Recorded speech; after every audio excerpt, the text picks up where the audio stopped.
Hey guys, welcome to my channel. This is my first video. I'm Neil. Today I'd like to show you how to make your own DIY homemade version of a product called Gapo tape.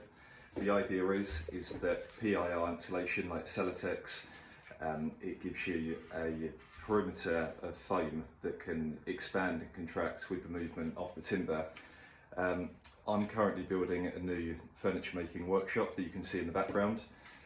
I've also done this inside the entirety of my house, and in my opinion there's no better way of ensuring like the best possible U value for insulating your home or workshop, outbuilding, whatever you're up to.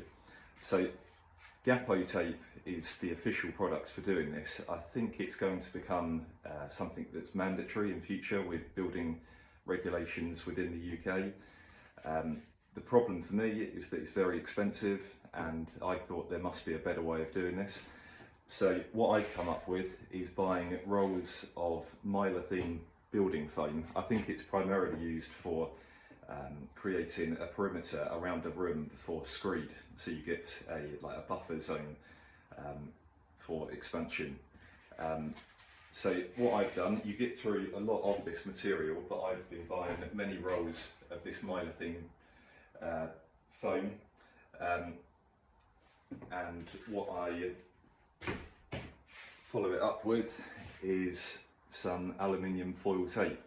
I buy the foil tape on Amazon. It works out around 50p per 10 metres, and the mylar roll, combined both of them together, are roughly about £5 for every 10 metres.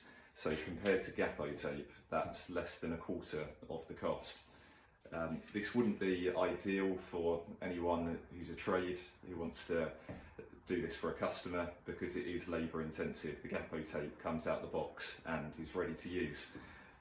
However, for anyone doing their own projects at home, this would be an ideal solution to save some money if you have the time and you want to get the best possible U value that you can.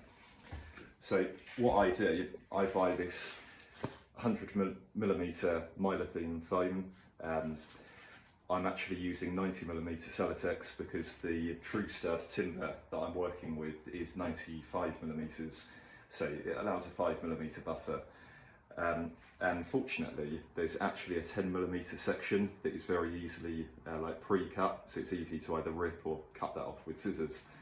And then basically, once I've got them down to 90mm, I cut them to length and put those all around the pieces of Celotex, and with the aluminium tape secure those on either side, and that basically gives you the same product as Gapo tape.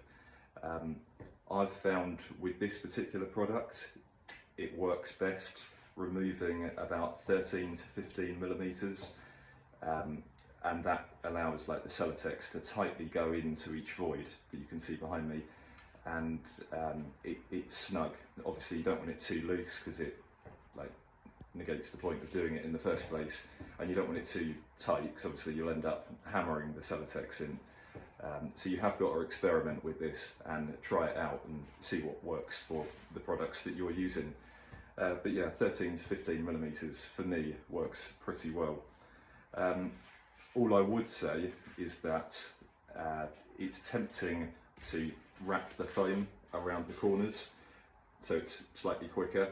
However, being a bit of a perfectionist, you're then going to end up with a rounded corner, and that would give you a gap for cold air to travel through. So if you want the best possible results, I would advise cutting them square, so you're getting a very tight fit like what you can see in the background.